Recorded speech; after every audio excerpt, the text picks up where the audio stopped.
Dalam nama Bapa dan Putra dan Roh Kudus. Amin. Allah Bapa yang Maha Pengasih dan Penyayang, kami bersyukur atas benih-benih cinta kasih yang telah Engkau tanamkan dalam diri kami, serta bukalah telinga dan hati kami untuk dapat mendengarkan dan merenungkan sabda-Mu hari ini, dan ajari kami untuk terus-menerus mengembangkan cinta kasih dalam diri kami, sehingga kami semakin mencintai Engkau dan sesama secara nyata dalam hidup kami sehari-hari. Dengan pengantaraan Kristus Tuhan kami. Amin.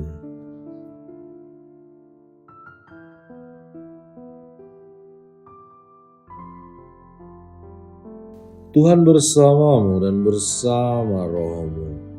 Inilah Injil suci menurut Yohanes. Dimuliakanlah Tuhan.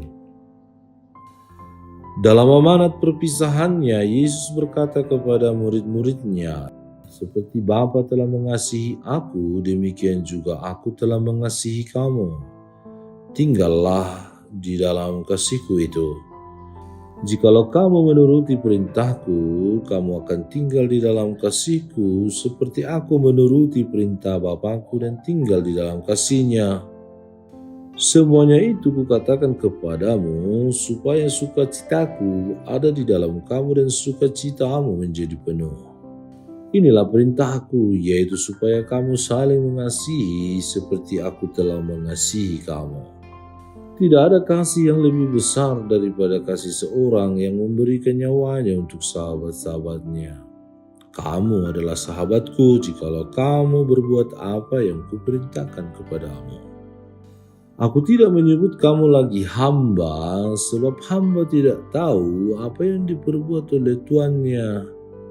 Tetapi aku menyebut kamu sahabat, karena aku telah memberitahukan kepada kamu segala sesuatu yang telah Kudengar dari Bapa-Ku. Bukan kamu yang memilih aku, tetapi Akulah yang memilih kamu. Dan Aku telah menetapkan kamu supaya kamu pergi dan menghasilkan buah, dan buahmu itu tetap, supaya apa yang kamu minta kepada Bapa dalam nama-Ku diberikannya kepadamu. Inilah perintahku kepadamu, kasihilah seorang akan yang lain." Demikianlah sabda Tuhan, terpujilah Kristus. Saudara-saudari yang dikasihi Tuhan, dalam perikop Injil Yohanes hari ini, Yesus berbicara tentang kasih yang tinggal dan perintah untuk saling mengasihi. Seperti Bapa telah mengasihi aku, demikian juga aku telah mengasihi kamu. Tinggallah di dalam kasih-Ku. Ayat ini mengundang kita untuk masuk dalam dinamika kasih yang tidak hanya bersumber dari relasi antar manusia, tetapi dari relasi Allah sendiri. Kata tinggal di sini bukan sekedar hadir sementara, tetapi menetap, bertahan, dan berakar. Ini tampaknya mengandung makna ajakan untuk berdiam dalam kasih yang aktif dan menghasilkan banyak buah.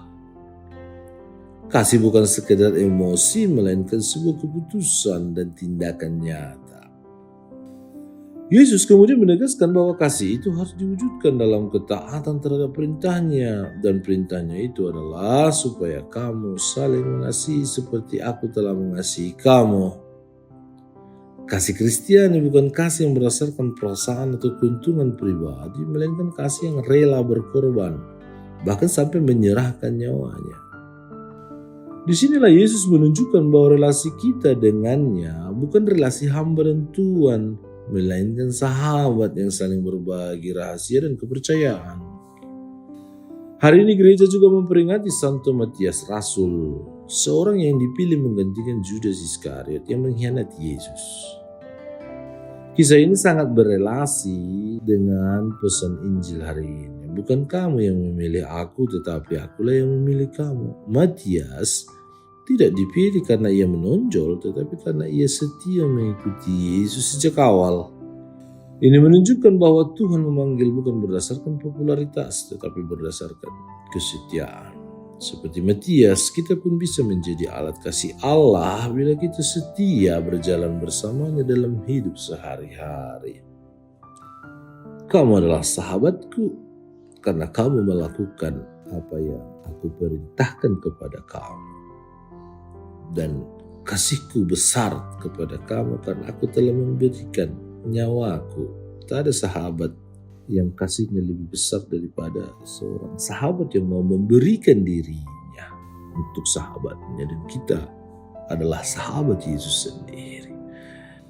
Maka mari kita menjawab panggilan Tuhan dengan tinggal dalam kasih-Nya, bukan sekedar tahu tentang kasih tapi hidup di dalamnya. Dalam kehidupan sehari-hari kita bisa mengaplikasikannya lewat tindakan kecil yang lahir dari kasih, dengan cara memahami sesama, mengampuni yang bersalah, menemani yang kesepian, dan berbagi dengan yang berkekurangan. Lebih jauh lagi, yang mau memberikan nyawanya untuk sahabat-sahabatnya.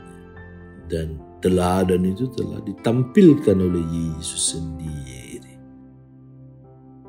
Jadikan kasih bukan sekedar wacana tetapi menjadi spiritualitas, semangat, gaya hidup kita sebagai pengikut-pengikut Yesus.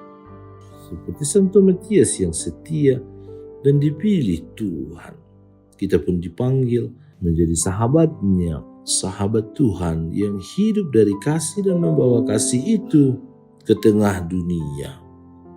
Semoga kita melakukan perintah Yesus ini. Kasihilah seorang akan yang lain. Tuhan Yesus, jangan biarkan aku terjerat dalam urusan duniawi sehingga mengabaikan kedatangan-Mu. Buatlah hatiku siap menyambut-Mu dalam hidupku, agar aku selalu mengalami kebebasan dan damai dan sanggup mewartakan kehadiran-Mu yang penuh kasih. Sebab Engkaulah Tuhan dan pengantara kami. Amin. Tuhan bersamamu dan bersama rohmu. Semoga saudara sekalian, seluruh tugas karya dan pelayanan kita, niat-niat baik kita untuk mengasihi saudara-saudari kita, dilindungi, dibimbing, dan diberkati oleh Allah yang Maha Kuasa, Bapa dan Putra dan Roh Kudus. Amin. Allah Bapa kami, penuntun kehidupan, Engkau telah menuntun Abraham menuju tanah terjanji. Engkau juga menuntun bangsa Israel menuju tanah Yerusalem melalui tangan Musa. Kini kami umat-Mu keuskupan Padang sedang berjalan bersama dalam sinode kefikepan menuju keselamatan yang Engkau janjikan dalam diri Putra-Mu Yesus Kristus. Tuntunlah peziarahan hidup kami dengan kuasa Roh Kudus-Mu, agar kami tetap tabah, sabar dan setia menghadapi kesulitan dan tantangan hidup. Bimbinglah kami supaya mampu berjalan bersama, saling meneguhkan dalam iman, harapan, dan kasih. Bunda Maria, doakanlah kami putra-putrimu sepanjang sinode kefikepan ini berlangsung.